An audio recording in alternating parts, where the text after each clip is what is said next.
And now, live from the Christian Bible Baptist Church studio, your favorite noontime show, The Baptist Lunch, hosted by Pastor Gil Lorena.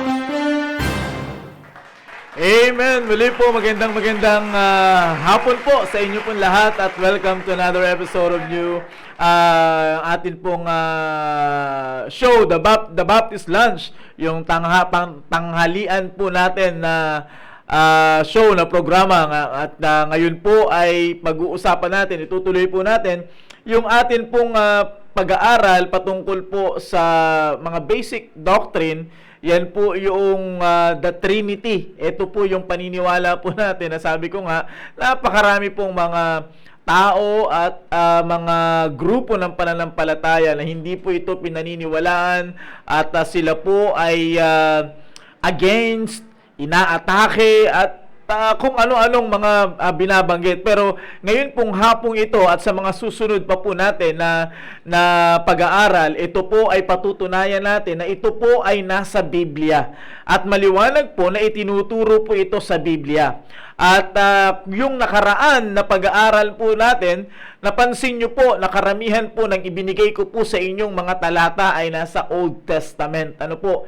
Sapagkat ito nga po yung patunay, gusto ko pong patunayan sa inyo na ito pong pinag-aaralan po natin ay hindi po ito bago. Ang ibig ko pong sabihin na hindi bago, ito po ay bago pa man ang tao ay nilikha ng Diyos, bago pa man ang mundo ay nilikha ng Diyos, ito po ay existing na, na-discover na lamang ng tao sapagkat inireveal ng Diyos sa tao. Ano po?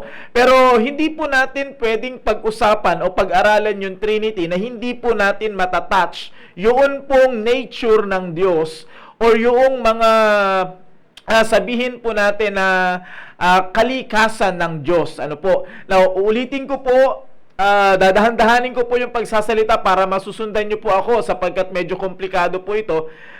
Uulitin ko po, ang tinatayuan po natin, ayon po sa sinasabi ng Biblia, is that we believe in one God. Isa lamang po ang Diyos ayon sa Deuteronomy 6:4. But, ito pong one God na ito po ay merong tatlong persona. The Father, the Word or the Son, and the Holy Spirit or the Holy Ghost. Tandaan niyo po yan, hindi po tayo naniniwala sa tatlong Diyos. Hindi tayo polytheist. Tayo po ay monotheist. Ibig sabihin, naniniwala tayo sa iisang Diyos. Now, ganito po yan. Magkaiba po yung essence sa person. Okay? Halimbawa po, lahat po tayong tao dito nabubuhay sa mundong ito, iisa lamang po ang essence natin, human being. Okay? Nire-review ko lamang po yung mga napag-usapan natin nung nakaraan na linggo at para masundan nyo po ako. Iisang essence lamang po tayo, human being. Si Christian, si Sir Ponching, si Sir Joe, si Sir Ian, si Sir Rudy, iisang essence lamang. Kasama po ako, ang tawag po sa atin, human being. Pero, ako po, si Sir Rudy, si Sir Christian, si Sir Ponching, ay magkakaibang persona. Na nakukuha nyo po, magkakaibang persona po kami, pero iisa lamang po ang essence namin. Ang tawag is human being. Now, si Archangel Gabriel, Archangel Michael, mga seraphims, cherubims, at mga kung ano-ano pang mga messenger ng Panginoon, sila po ay iisang essence lamang po. Ang essence nila ay angelic being. Okay?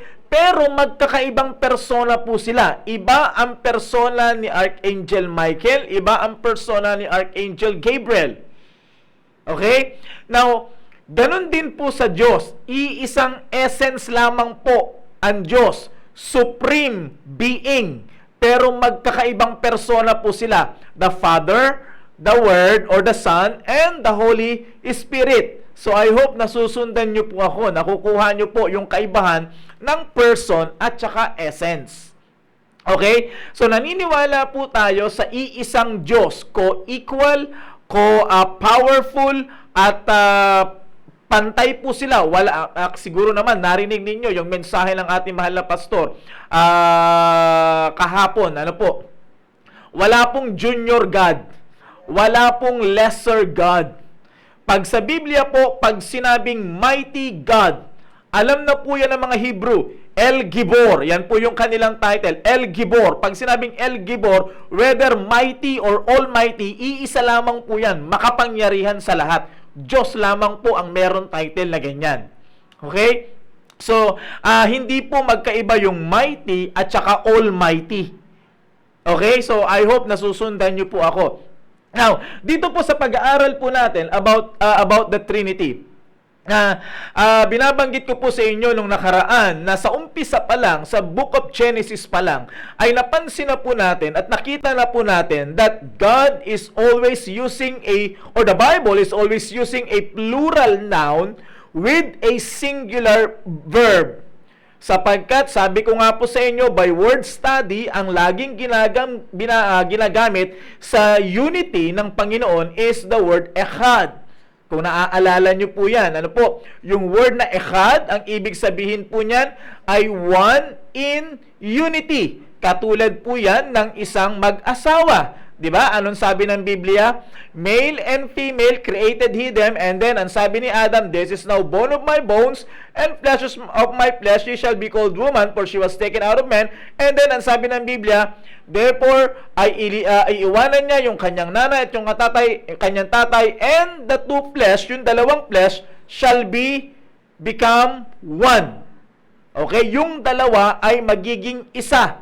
Yung husband, yung wife, silang dalawa ay magiging one couple. Yung binabanggit po doon na one, yan po ang the same one na ginagamit po para i-describe yung unity or yung Trinity. The same thing din po, parehas din po. Anyway, matatalakay natin to, pero ito lamang ay ibabahagi ko lamang po sa inyo para may idea na po kayo. Sa Genesis chapter 11, ang sabi ng Biblia, behold, the people are one. No, imposible po yan. Naiisa lang ang tao. Kasi ang tinutukoy sa Genesis 11, 10 and 11 is the table of nations. Ibig sabihin, tumutukoy po yun sa Tower ni Babel. Ay, imposibleng iisa lang ang gumagawa doon sa Tower ni Babel. Pero ano sabi ng Biblia? Behold, the people are one and one language. So sa madaling salita po, ang ibig sabihin po ng one doon, echad, ang ibig sabihin ay in harmony, in unity. Same thing doon sa Father, Son, and Holy Spirit. They are always in harmony, they are always in unity. Ngayon, napag-usapan din natin sa Genesis 1:1, okay? Now, dito po sa mga talata na natatalakayin po natin, napag-usapan natin sa Genesis 1:1, yung pong word na God, in the beginning God. Di ba? Nakita po natin na yung word na God po doon is Elohim, na ito po ay isang plural noun. Kumbaga sa English grammar natin, yan po ay gods. No? May S para maging plural. At binanggit na rin po natin nung nakaraan na ang mga Hebrew po, pagdating sa kanilang grammar, kapag ang ginamit na word ay El, singular yan. Kapag Eloah, dual. And then Elohim, plural. Okay? Sa atin, singular, plural lang. Diba? Sa kanila, may singular, may dual, may plural. Okay? So, hindi ginamit ng first verse ng Genesis yung word na El, which is singular. Hindi ginamit. Hindi rin ginamit yung word na Eloah or Eloha. Hindi ginamit yun, which is dual. Ang ginamit po ay Elohim, which is plural. So, ibig sabihin, ang hahanapin po natin dito na itong Diyos na ito na plural ay hindi ito dalawa lang, kundi more than two. Ngayon, okay, ang tanong nga sa atin, kapag binasa natin yung Genesis 1:1, ang tanong, kung yan ay plural, paano mo nalaman na tatlo lang yan? Baka mamaya apat yan. Di ba? Yun ang tanong nila sa atin. Paano mo na sigurong tatlo yan? Okay, eto ngayon yung pag-uusapan natin. Dito muna tayo sa the Trinity as a creator or as the creator. Titignan po natin yung creation at sino-sino ang involved sa creation. Okay? Now, in Genesis chapter 1, verses 1 to 3, ito po yung sabi po ng Biblia. Okay? In the beginning, God created the heaven and the earth was without form and void, and darkness was upon the face of the deep, and the Spirit of God moved upon the face of the waters. Verse 3, and God said, let there be light, and there was light. Now, dyan muna tayo sa tatlo. May mga hinighlight po ako dyan. Sa first verse, naka-highlight po dyan yung word na God. Okay? Now, sa first verse, makikita nyo po, sabi doon, in the beginning, God created the heaven and the earth. Tinalakay na po natin yan. Yung word na God dyan ay Elohim, plural, which means more than two. And then yung word na created, from the Hebrew word bara, lang ibig sabihin ay creating or making something out of nothing. By the way, mga kapatid, lilinawin ko lang ha, Diyos lamang ang merong kakayanan na gumawa ng isang bagay out of nothing. Okay? Tayo pong tao, nakakagawa tayo ng isang bagay out of something. Pero Diyos lamang ang merong kakayanan to make something out of nothing. Sapagkat Diyos lang ang merong kakayanang mag-create. Kahit na po ang angel, wala silang kakayanang mag-create. Okay? So, yung word na created dyan is bara, nang ibig sabihin, yan po ay singular. So, doon po tayo nagkaroon ng problema nung nakaraan. God is in plural, noun ay plural, yung word na created, bara, ay singular. Grammatical error yan pag pinagsama mo kasi ang plural noun must have a plural verb. Pero dito, plural yung noun, singular yung verb. So, natalakay na natin yan noong nakaraang linggo. Pero dito, titingnan natin na yaang verse na yan, in the beginning God created the heaven and the earth, yan po ay napakalaking, yan po yung isa sa mga tumatalo. Ibig sabihin, tumatalo, ano ba yan? Kumukontra.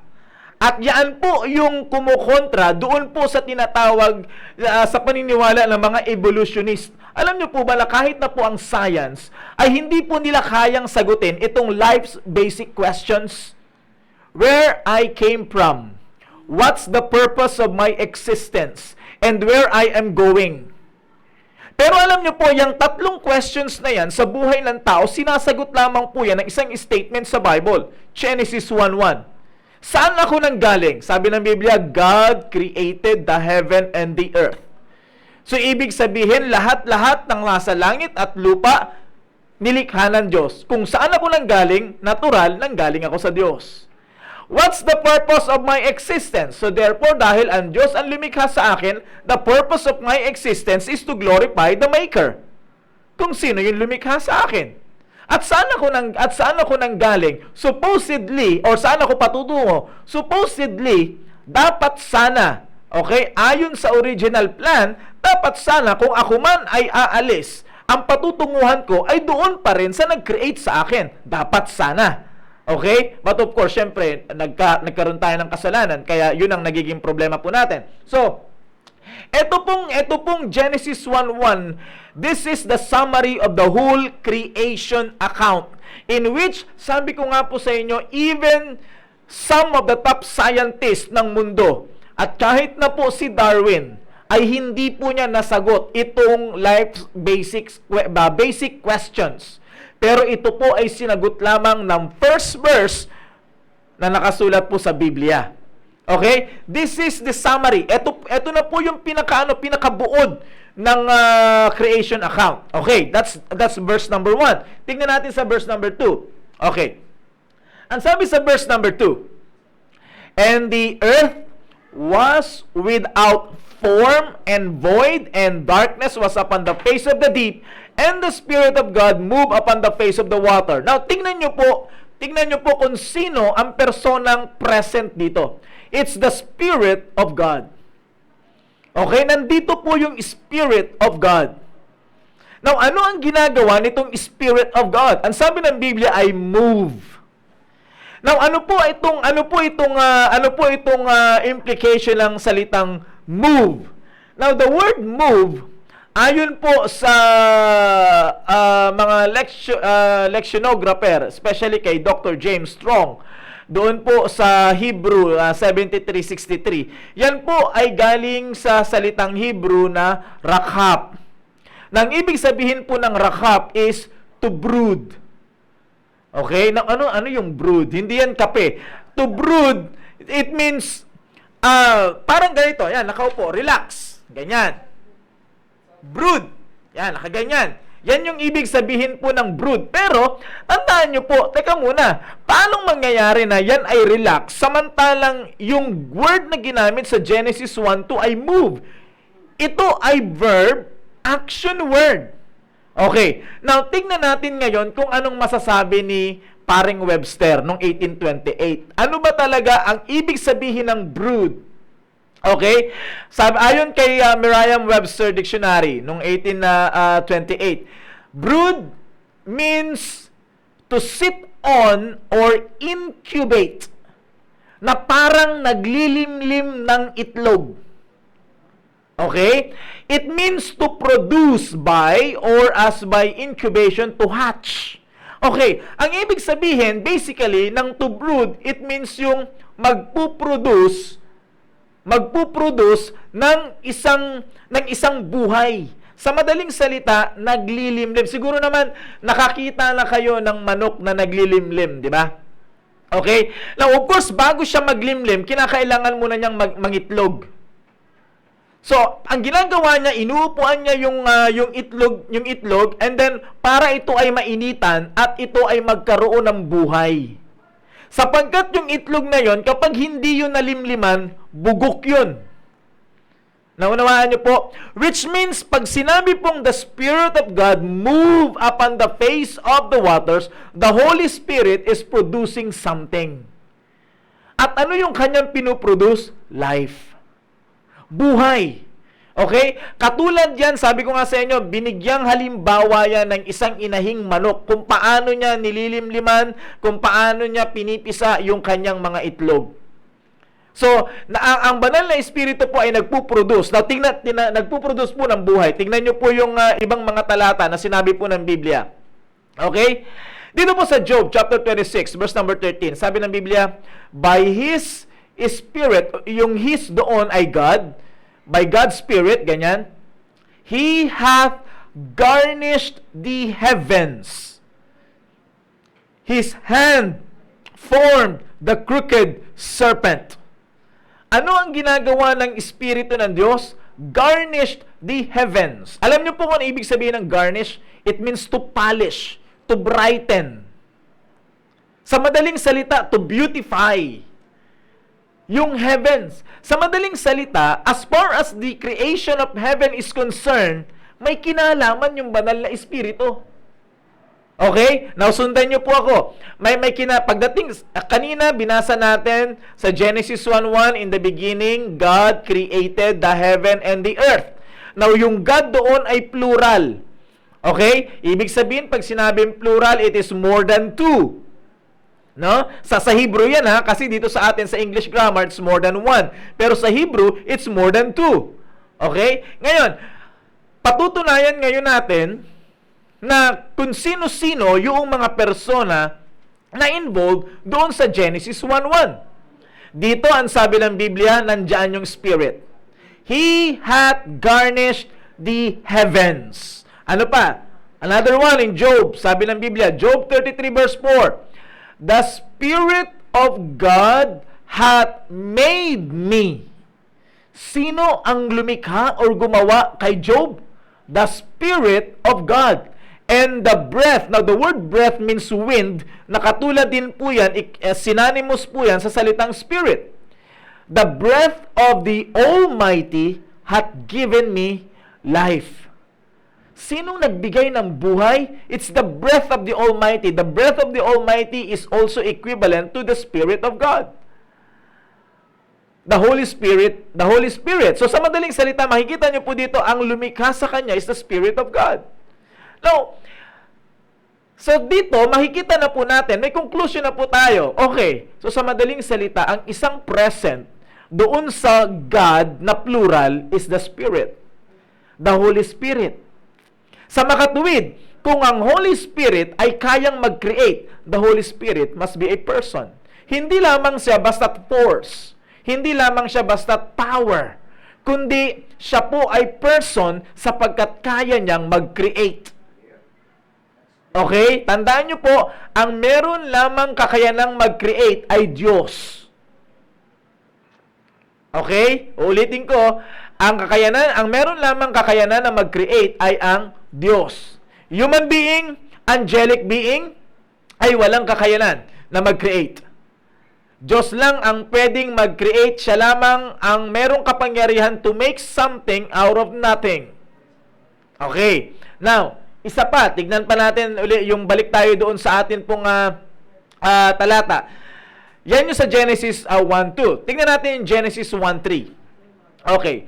And God said, "Let there be light," and there was light. Now, pansinin nyo po yung hinighlight ko po dito. God said.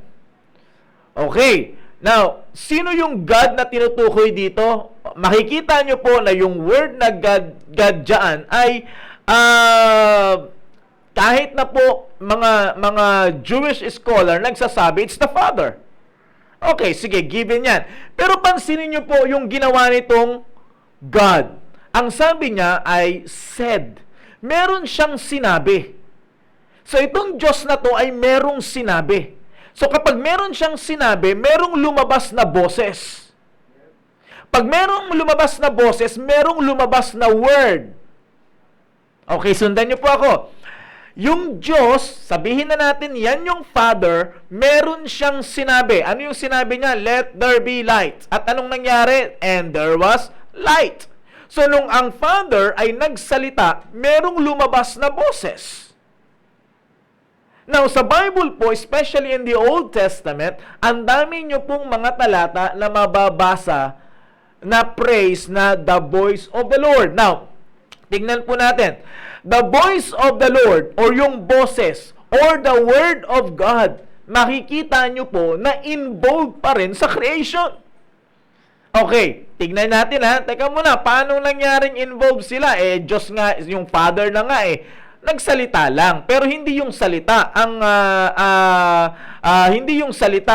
nag-create. Now, tignan natin. Isa-isahin natin. Okay? Genesis chapter 3 verse number 8. And they heard, sino yung they na tinutukoy dito? It is Adam and Eve. And they heard the voice of the Lord God walking. Ito, nabanggit ko na ito nung nakaraan They heard the voice of the Lord God walking in the garden in the cool of the day, and Adam and his wife hid themselves from the presence of the Lord God amongst the trees of the garden. Ano ang narinig ni Adam and his wife? Someone is walking. At sino ang naglalakad? It's the voice. Sundan niyo po ako. Ulitin ko po. After na magkasala ni Adam and Eve, they heard something. Ano ang kanilang narinig? Narinig nila na merong naglalakad. Someone is walking. At ayon sa description ng Bible, in verse number 8, it is the voice of the Lord God walking. Now, ang question, the voice was walking? Paano nangyari yun? Anong klaseng himalayan? Yung boses naglalakad. Paano mangyayari na ang isang boses ay maglalakad? Sino?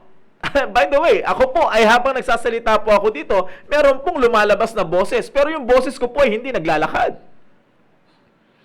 Okay? Yung salita ko po ay hindi naglalakad. So again, babalik tayo that the voice of the Lord and the word of God is the same. Parehas. At katulad dun sa Genesis 1:2, God said, ang sabi ko sa inyo kanina, ang argumento ko po sa inyo kanina, that the word or the voice of the Lord was involved pagdating sa creation. At ang patutunayan natin is paano makakapag-create yung isang boses lang. Natural, pag sinabi kong, pag ako ay inutusan ko yung anak ko, o gawin mo to, lumabas yung aking boses, pero natural, ang sinusunod ng anak ko, hindi yung boses ko, kundi ako mismo. Di ba? Ako mismo yung persona eh. Pero dito, kakaiba eh. Okay? Nasundan nyo po, para maintindihan nyo po yung mystery po nito. Okay? The voice was walking. Okay, now, paano ang voice ay naglalakad? So, if the voice is walking, then he must be a person. So, imposible na ang boses, kung ang boses lamang is just a voice, hindi yan maglalakad. Kung yan ay naglalakad, he must be a person. Now, gaano kaya ka-powerful itong person na ito? Gaano ka-powerful itong voice of the Lord na ito? Tignan nyo po kung gaano ka-powerful itong boses na ito. At dito po patutunayan ko po sa inyo that the voice of the Lord is also the Lord. Ibig sabihin, Diyos din. Kaya nga sabi ko sa inyo, siya ay persona. Tignan nyo po ito po yung mga sumusunod na mga talata. You can jot it down. Okay, Psalms 29. Excuse me, Psalms 29. Ano po sabi ng Bible? In verse number 3, the voice of the Lord is upon the waters. Now, take note nyo po yan. The voice of the Lord is upon the waters. Sino yung nasa waters? It's the voice of the Lord. Tuloy natin. The God of glory thundereth, the Lord is upon many waters. Sino yung nasa waters? It's the voice of the Lord. Pero pagdating sa dulo ng verse, it is the Lord. Which means the voice of the Lord is the Lord. Sa madaling salita, yung voice of the Lord ay isang persona rin yan ng Diyos. Isang persona na Diyos.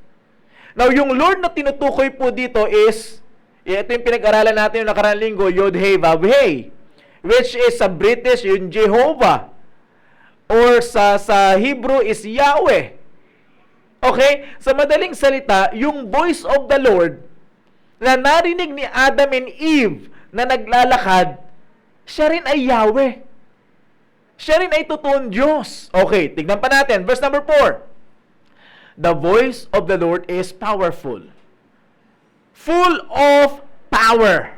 Ano pa? Majestic. Full of majesty. Kung ang voice of the Lord is not a person, then how come na ito ay magkakaroon ng majesty? Napansin niyo po? So, the voice of the Lord is powerful and full of majesty.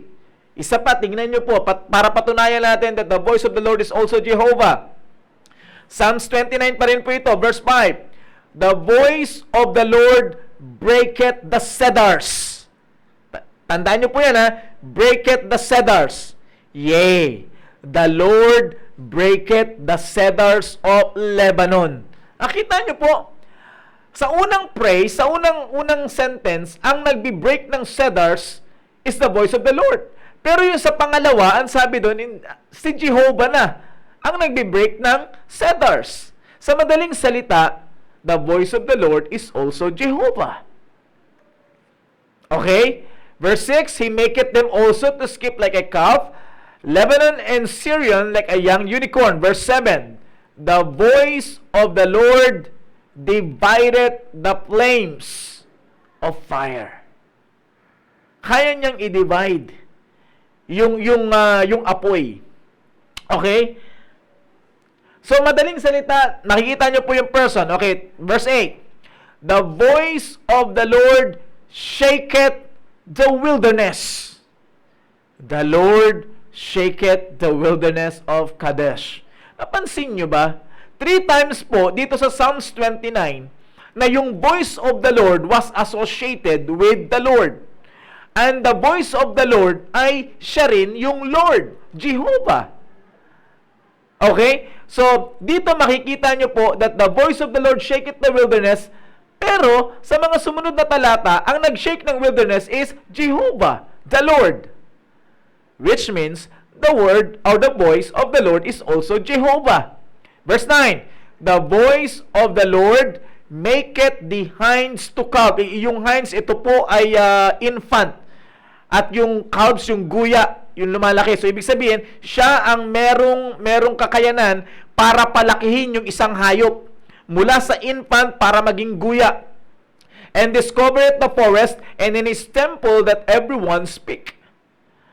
Napansin nyo mga kapatid na dito sa verse number 9, siya ang merong control ng lahat ng creation.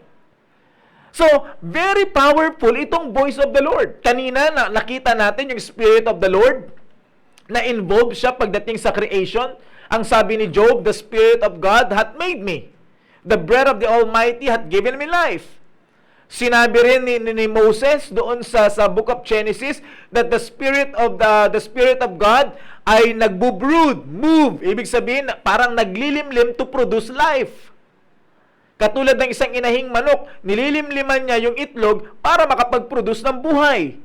So makita natin dito, involved na po yung dalawa. The spirit and the voice or the word of the Lord. Now, tandaan niyo po, the voice of the Lord is also the word of the Lord. Parehas lamang po yan. Okay? Iisa lamang po yan. Now, pansinin niyo po, hindi pa po ako lumalayo sa Genesis. Nasa Genesis pa lang tayo. Kaya nga mapapansin niyo po dyan sa Genesis account ng creation. And God said, and the Lord said, and God said, and God said, and God said. Bakit po? Doon sa verse number 1, binigay po yung summary. God created the heaven and the earth. Now, pagdating doon sa verse number 2, hanggang sa mga following verses, ibinigay na po yung detalye kung paanong nilikha ng Panginoon ang mundo. Okay? Now, paano po nilikha ng Panginoon ang mundo? Ganito ang kanyang ginawa. God said, and the Lord said. Which means, involve yung God, which is ayon sa mga scholar, hindi naman nila na i-deny na it is the Father. And then nandoon yung word or the voice of the Father.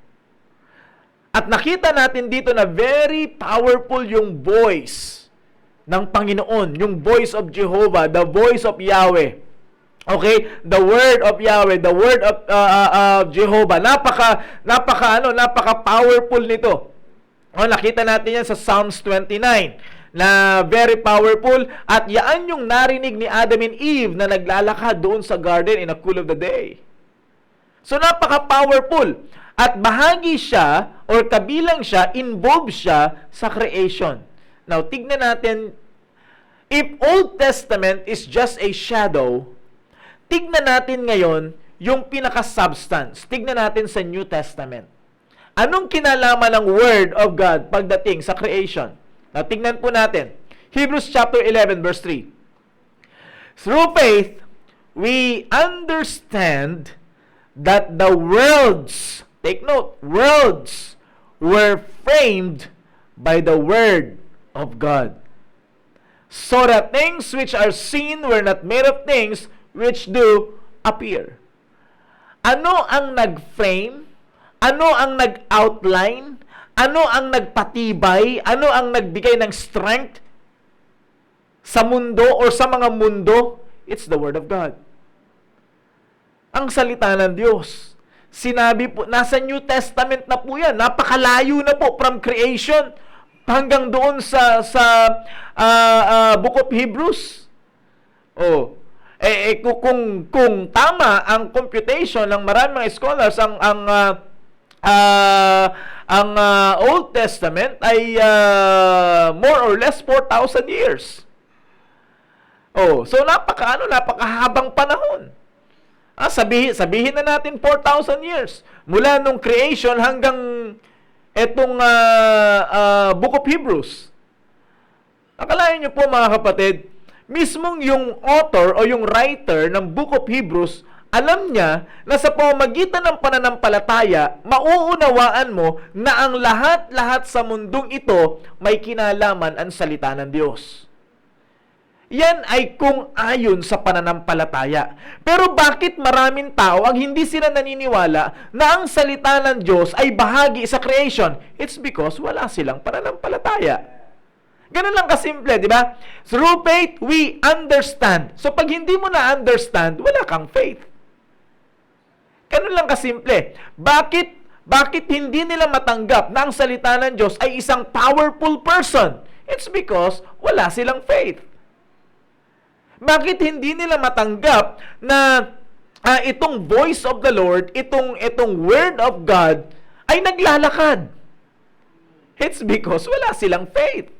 Kung meron mang silang faith, hindi yan yung faith na itinuturo ng Biblia. Kasi napakaliwanag naman ang sinasabi ng Bible, the voice of the Lord is walking. So, hindi yan yung klase ng faith na sinasabi ng Biblia. Ito pang isa sinabi ng Bible. Okay? Asa na tayo? Ayun. Sabi ng Biblia, John chapter 1. Okay. In the beginning was the Word. Anong word yung tinutukoy dyan? It's the Word of God, syempre. Alam niyo po, itong si John, ginamit po niya yung pong Hebrew title doon po sa Genesis, yung beginning. Okay? Yung ginamit ni Moses na praise, yun din po ang ginamit ni John. In the beginning was the Word. Pero ito po ang kaibahan. Sa Genesis, kay Moses, diniretsa ni Moses na in the beginning, God. Okay? Kay John, in the beginning, in-specify niya kung sino yung Diyos. Okay. In the beginning was the Word. And the Word was with God. Okay? Tignan niyo po. In the beginning was the Word. Ito yung Word. And the Word was with God. Sino yung God na tinutukoy dito? It's the Father. Ang Word ay ka-associated with God. So, ito po ay nagpapatunay na ang Word is distinct from the Father. Okay? Ito po ang ginagamit natin para patunayan na ang Father hindi ay Son, hindi Son. At ang Son ay hindi Father. Okay, nasa logo naman natin yan. The Father is not the Son, nor the Son the Spirit, nor the Spirit the Father. Okay? So, dito sinasabi natin that the Word is distinct or different person from the Father. Pero, the Word was God. Ibig sabihin, if the Father is God, and then the Word also is God. So, parehas silang Diyos. Parehas yung sinasabi ni Moses doon sa Genesis 1:1 na in the beginning, God. Hindi nga lang in-specify ni Moses kung sino yung persona ng Diyos na ito. Nasusundan niyo po? Yun nga lang, hindi in-specify ni Moses kung sino ang persona ng Diyos niya sa beginning pa lang. Pero dito kay John, may ipinakilala na siya. It's the Word. Okay? So, dito mapapatunayan natin na mapapasinungalingan o mapapasubalian natin na yung sinasabi ng mga oneness na yung Father, siya na rin yung Son, at yung Son, siya na rin yung Father. No, hindi po. Ang sabi ng Biblia, the Word was with God. Maliwanag po yan. Ang salita ay kasama ng Diyos. Sino yung Diyos? It's the Father. So, ang salita ay kasama ng Diyos. Ibig sabihin, ang salita, hindi siya yung Father. Pero yung salita ay Diyos. Ang tanong, di dalawa na silang Diyos? Hindi. Isa pa rin silang Diyos. Kasi pag binanggit yung word na God, it always speaks of the essence and not the person.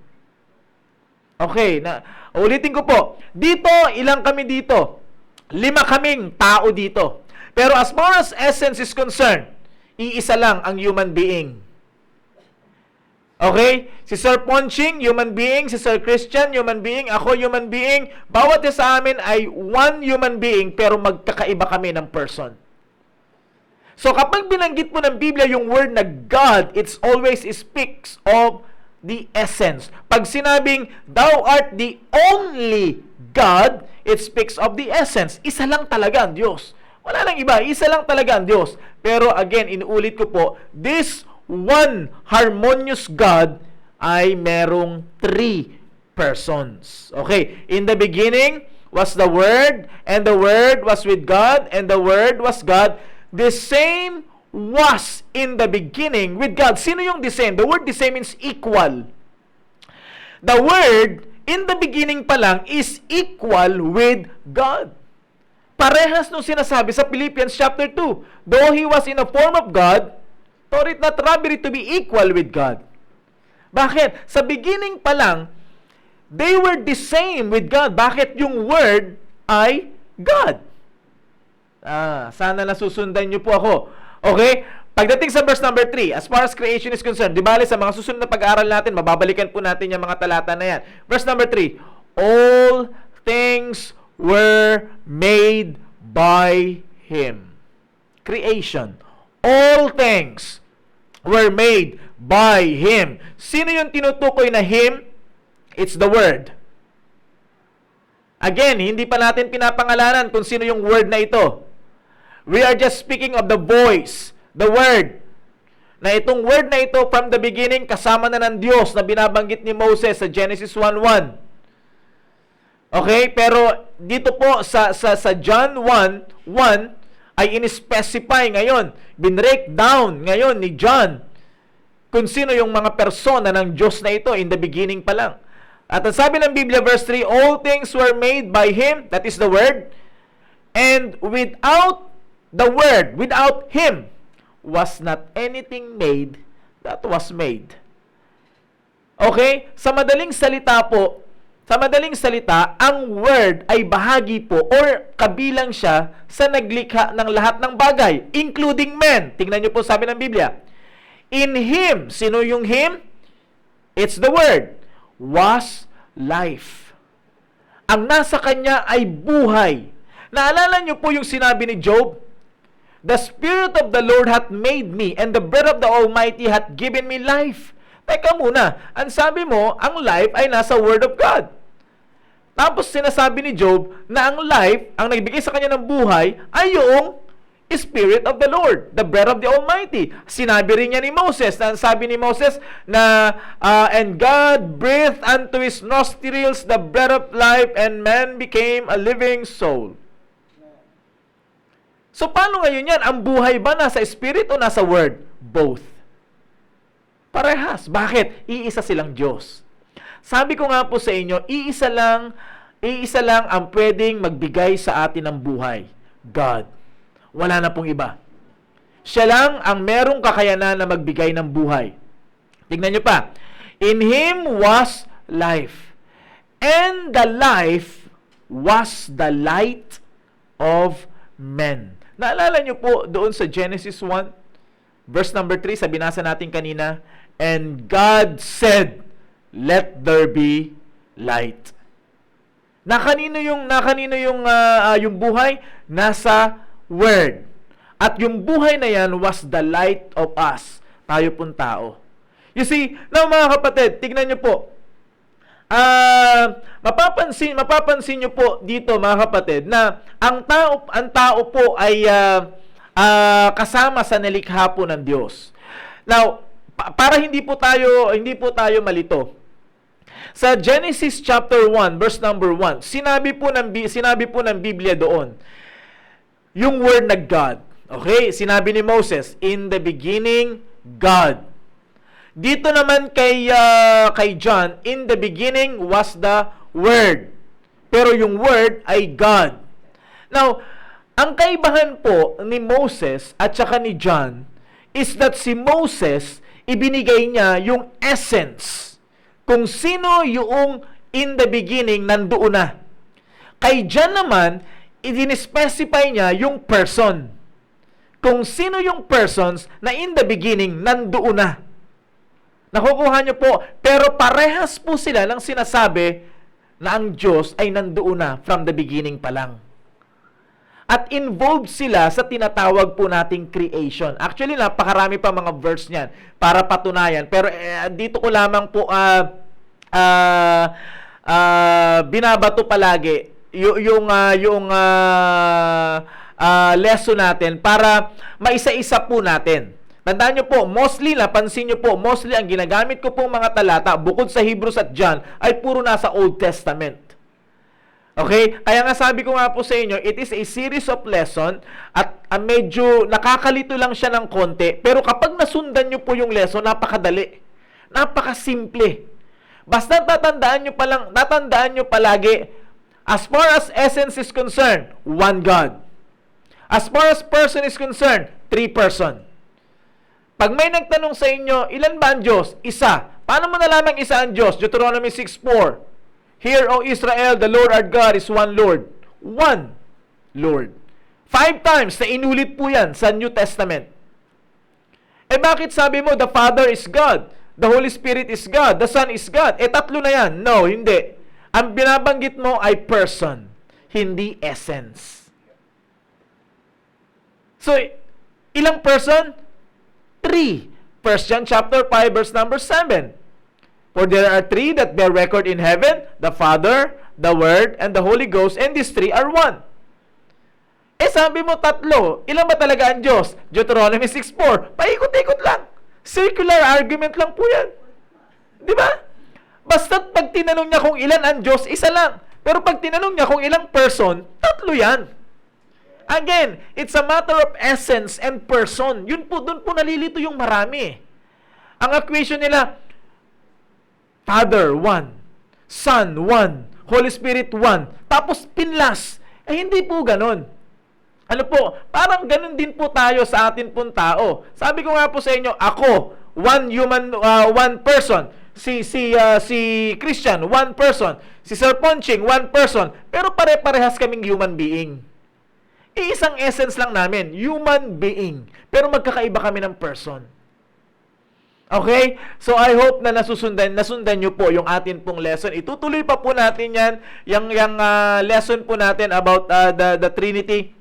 Again, hanggang sa pinakamababaw na detalye ay papababawi natin yung explanation. Dadahan-dahanin ko yung pagsasalita para maintindihan nyo po, para bawat isa po sa atin ay makaintindi. Tandaan nyo po, ito po ang most attacked doctrine sa Christianity. Sapagkat ang lagi nilang sinasabi, wala sa Bible ang Trinity. Again, ang doctrine ay hindi nakasalalay doon sa word for word na mababasa mo. Even the rapture, wala po sa Bible yung rapture eh. Of course, kung Latin ang Bible mo, rapture nandoon. Pero yung rapture na ginagamit natin ay sa Bible na ginagamit natin sa English, even sa Tagalog ay wala po doon. Pero naniniwala tayo sa rapture. Bakit? Nandoon yung katuruan. The Trinity, yung word mismo ay of course hindi natin mababasa sa Bible natin, pero yung doktrina, yung katuruan ay nandoon po sa Biblia. Darating yung araw, tatalakayin din po natin yan, yung topic na yan. Ano po, basta sundan nyo lamang po, huwag nyo pong imimiss yung lesson po natin para masusundan nyo po yung atin pong tinatalakay about the Trinity. I hope na meron kayo natutunan sa pag-aaral po natin ngayon pong hapon na ito about one God in 3 persons. Okay, one God in 3 persons. At muli po, ang programa po ito ay nagbibigay pugay sa mga frontliners po natin. Tayo po ay laging nagbibigay halaga sa atin po mga kababayan na nandyan sa kalsada, checkpoint, at nagpapanatili ng protection sa mga mamamayang Pilipino. Kaya kami po dito sa simbahan ay sinisikap po namin by all means, by the grace of God, na mabigyan ng tribute yung atin po mga kababayan, mga frontliners. Ano po, sa kanila pong serbisyo. At ang simbahan pong ito kailanman ay hindi nagtuturo or nagturo ng rebellion sa gobyerno. Tayo po ay laging nakasuporta sa gobyerno. Sino man ang umupo dyan, tayo po ay susunod sa gustong mangyari po ng yung panukala po sa atin ng gobyerno. Sapagkat naniniwala po tayo na yan po ay itinalaga ng Diyos. Okay? So kaya kami po dito sa programang ito ay nagpapasalamat sa mga frontliners, at bilang pasasalamat, ito po ang maiksing awitin para po sa inyo.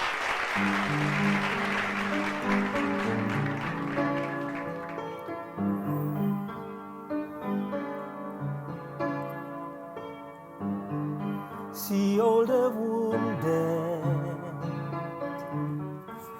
Hear all their desperate cries for help, pleading for shelter and for peace.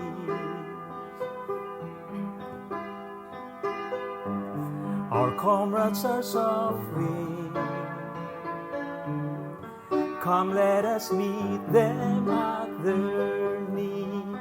Don't let a wounded soldier die. Come, let us pour the oil. Come, let us bind the hurt. Let's cover them with a blanket of His love.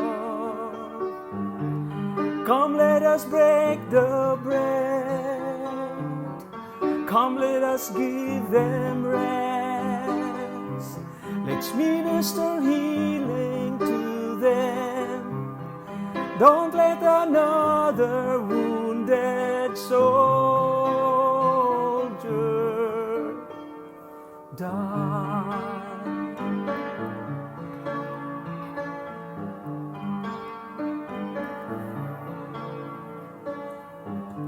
Obeying their orders, they fought on the front lines for our King, capturing the enemy's stronghold. Weakened from battle,